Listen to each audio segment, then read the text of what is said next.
Anda udah bagiin banyak sumber menarik nih soal satu tempat namanya Cisurupan di Garut, Jawa Barat. Iya, Cisurupan Garut. Mungkin banyak yang kenal namanya karena Gunung Papandayan, ya kan?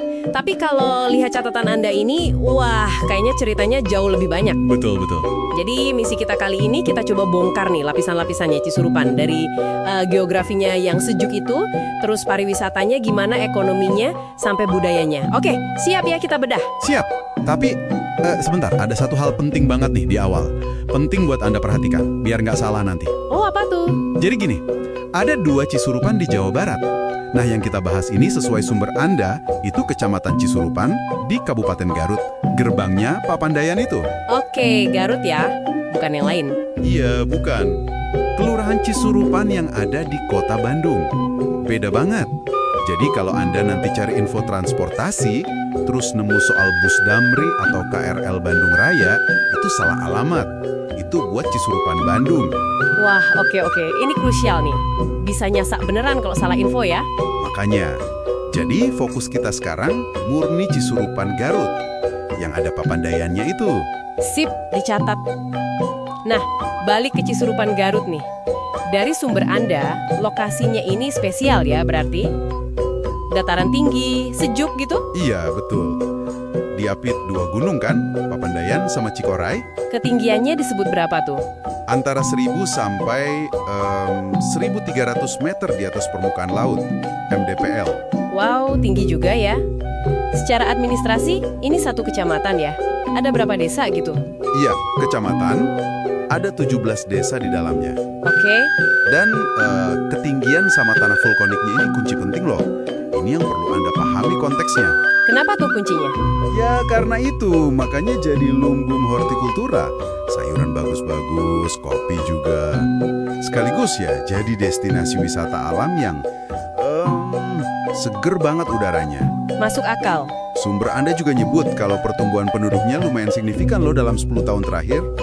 Ini ngasih gambaran kenapa daerah ini produktif, sekaligus ya banyak orang tertarik ke sana. Nah, ngomongin daya tarik nih. Ini bagian yang seru banget kayaknya dari catatan Anda. Yang utama tentu Gunung Papandayan ya. Pasti itu, ikon utamanya. Sumber Anda ngegambarinnya jelas banget. Ada kawah-kawah aktif yang katanya bisa diakses lumayan dekat ya. Kawah Mas, kawah baru, gitu-gitu. Iya, itu uniknya. Bisa lihat aktivitas vulkanik dari dekat, tapi relatif aman. Terus ada juga Hutan mati, yang pohonnya kering semua itu kan? Iya. Bekas erupsi. Keren banget buat foto katanya. sama hamparan Edelweiss di Pondok Salada, itu tempat favorit buat camping. Jalur dakinya gimana? Katanya lumayan buat pemula ya. Relatif ya, nggak terlalu ekstrim lah, makanya rame. Nah, yang menarik lagi soal pengelolaan wisatanya nih. Gimana tuh? Papandayan sendiri kan dikelola profesional ya, sama pemerintah pusat. Ada zona cagar alam, ada taman wisata alam, jadi udah tertata. Oke. Tapi di sisi lain, ada juga inovasi yang muncul dari bawah, dari masyarakat. Ini yang keren menurut saya. Contohnya? Ada agrowisata Tepas Papandayan, itu di Desa Karamatwangi, dikelola sama BUMDes. Oh, badan usaha milik desa ya? Betul. Jadi untungnya bisa balik lagi buat desa. Mereka bikin kolam air panas alami, view-nya langsung Gunung Cikuray. Terus ada edukasi pertanian, ada tempat camping juga. Katanya sih sukses ini. Wah, menarik ya. Jadi ada kontras gitu antara yang dikelola pemerintah sama inisiatif desa. Iya, dan keberhasilan Tepas ini yang katanya nyumbang PAD desa lumayan, jadi pembanding sama potensi lain. Misalnya Curug Teko. Sumber Anda nyebut curug ini indah, tapi kayaknya ada isu soal tata kelola atau mungkin keamanan. Oh gitu, jadi potensinya ada tapi belum maksimal ya? Mungkin begitu. Ini nunjukin dinamika pengembangan wisata di sana, nggak cuma satu model aja. Tapi Cisurupan kan nggak cuma pemandangan ya. Catatan Anda juga nyorot soal ekonomi sehari-harinya. Pertanian ya, tulang punggungnya. Banget, pertanian itu penting banget di sana. Dan yang perlu Anda catat, ini bukan cuma soal jumlah, tapi ada kekhasan. Khas gimana maksudnya? Misalnya nih, labu siam dari desa Cipaganti itu terkenal banget kualitasnya.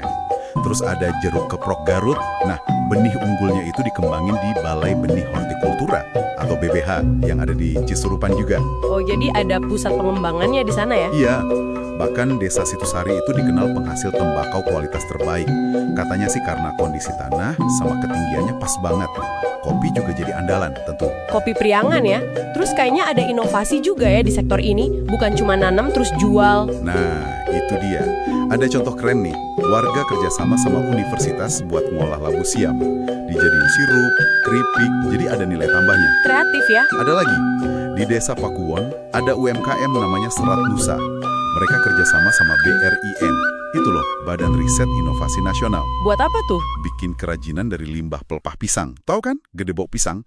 Nah itu diolah jadi barang kerajinan. Keren kan? Wah iya juga ya, limbah jadi produk. Terus peran pasar gimana? Pasar Cisurupan disebut juga ya? Oh iya, jelas. Pasar Cisurupan itu jantungnya ekonomi harian. Tempat jual beli hasil bumi, kebutuhan pokok. Sekaligus jadi titik transit penting buat wisatawan yang mau ke Papandayan kan? Lewatnya situ. Oke. Nah, terus gimana ekonomi ini nyambungnya sama budaya setempat?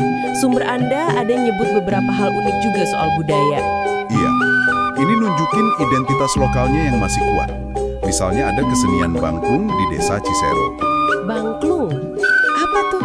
Itu gabungan unik alat musik Sunda, angklung, sama alat musik Islami kayak trebang. Itu rebana besar. Biasanya dimainin pas acara hajatan gitu. Wah, unik ya perpaduannya. Ada lagi? Ada tradisi nyanut. Ini menarik nih. Katanya sih semacam adaptasi lokal dari kebiasaan minum teh sore Eropa zaman kolonial dulu. Oke, afternoon tea gitu. Mirip, tapi beda. Minum tehnya ditemenin umbi-umbian rebus. Disebutnya bebutian. Dan katanya ada filosofinya sendiri soal kebersamaan, kesederhanaan. Wah, menarik banget itu. Jadi bukan sekedar minum teh ya? Bukan, ada maknanya. Terus soal kuliner, ya selain oleh-oleh Garut yang umum kayak dodol, murayot, dorokdok gitu. Ada juga jajanan lokal kayak mie yamin enak di daerah Cidatar. Terus mulai tumbuh juga kafe-kafe yang lebih modern. Oke, lengkap ya. Nah, kalau Anda tertarik nih buat ngerasain langsung semua ini, aksesnya gimana? Catatan Anda cukup jelas sih. Kuncinya dari Terminal Guntur Garut. Itu terminal utama di Garut. Dari situ naik apa? Naik angkot, angkutan kota, cari yang jurusan ke Pasar Cisurupan. Perjalanannya sekitar sejam lah kurang lebih. Sampai Pasar Cisurupan terus? Ke Papandayannya, nah, dari pasar ke gerbang Papandayan itu nggak ada angkot reguler. Jadi pilihannya pakai ojek, atau biasanya banyak yang nawarin sewa mobil bak terbuka atau pickup gitu. Rombongan biasanya pakai itu. Oke. Nginepnya gimana? Ada pilihan? Ada, cukup beragam kok.